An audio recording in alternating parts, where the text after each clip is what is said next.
আর আমরা যশোরের মেয়ে না, যশোরের মেয়ে সব কিছু পারে, তাই না? আসলেই যশোরের মেয়েরা সব কিছু পারে, রূপে গুণে সব দিক থেকে সেরা হয়। হ্যালো গাইস, কি অবস্থা সবার? এই যে আজকে আবার নিয়ে চলে এসেছি মধু মধু রসমালাই। আসলে কালকে যেটা কাটছিলাম সেটা তো অনেক বালি হওয়ার কারণে আমি কাটতে পারিনি, ভালো করে ভিতরে ঢুকে গিয়েছিলাম, মানে ভেঙে গিয়েছিল আর কি। তো আজকে আবার ট্রাই করব, দেখব পারি কি না। আসলে অবশ্যই এইভাবে কাটার মানে আগে কখনো তো কাটা হয়নি এইভাবে, তো এই জন্য আসলে কাটতে হয়তো পারি বা হয়তো পারবো না, কি পারবো জানি না। তবে কালকে অনেক বালি ছিল, বালি ছিল, এই জন্য আমি কালকে একটু মানে ভেঙে গিয়ে পড়ে গিয়েছিল। তো এত কথা না বলি, আজকে আবারও খাবো, তাই দেখি চেষ্টা করে, এই জন্য আপনাদের সাথে শেয়ার করে চেষ্টা করব, শিখতে হবে। আর আমরা যশোরের মেয়ে না, যশোরের মেয়ে সব কিছু পারে, তাই না? আসলেই যশোরের মেয়েরা সব কিছু পারে, রূপে গুণে সব দিক থেকে সেরা হয়। তো যাই হোক, সেটা হচ্ছে কাজে প্রমাণ দিতে হবে, শুধু মুখে বয়ান মারলে হবে না, কাজেও তো প্রমাণ দিতে হবে। দেখা যাক পারি নাকি।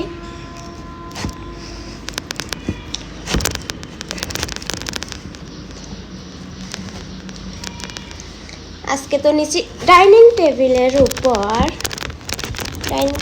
উপরে কি পারবো? নিচে তো নিলাম না। আজকে বাসায় কেউ নেই বললে ভুল, সবাই আছে, কিন্তু সবাই যার যার মতো ব্যস্ত আছে।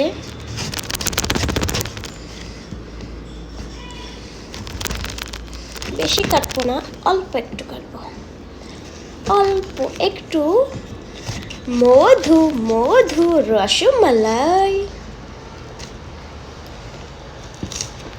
মধু রসমালাই। দেখছেন, অল্প করে কাটছি, বেশি কাটিনি, যেটা সত্য কথা, অল্প করে কেটেছি। তবে কিন্তু আজকে পেরেছি। আর ডাইনিং টেবিলের উপরে না হলে নিচে হলে আর একটু ভালো করে কাটতে পারতাম, যেহেতু আমি ডাইনিং টেবিলের উপরে কাটতেছি, তো এই জন্য। তো দেখেন, আপনারা বিশ্বাস করবেন কিনা জানি না, সেদিনকারটা অনেক বালি ছিল, যার কারণে ভেঙে পড়েছিল, কিন্তু খেতে এত পরিমাণ মিষ্টি আর গালে দেওয়ার সাথে মিশে যাচ্ছিল। আর আজকে দেখেন, আজকে কিন্তু বালি না, বেশি একটা ভালো হবে কিনা জানি না। বিসমিল্লাহ। মানে ভালো, কিন্তু কালকেরটা এত মজা ছিল, সত্যি বলতেছি, কালকে অনেক মজা হয়েছিল, মানে ভালো লাগতেছিল। বালি ছিল, প্রচুর মিষ্টি ছিল। আজকেরটা তেমন একটা না, মানে কেমন একটা পাঞ্চা পাঞ্চা লাগতেছে।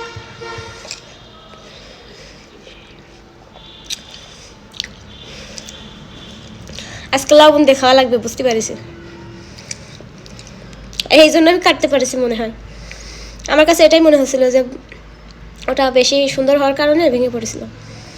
তো আজকে লবণ দিয়ে খাওয়া ছাড়া কোনো উপায় নাই। তো কি, যশোরের মেয়েরা সব কিছু পারে। তো সবাই যশোরে এসে বেরিয়ে যাবেন। আর কে কে এখন এই মুহূর্তে তরমুজ খাবেন, চলে আসেন। আমার এখন পাগল পাগল অবস্থা। সো সবাই ভালো থাকেন, আল্লাহ হাফেজ।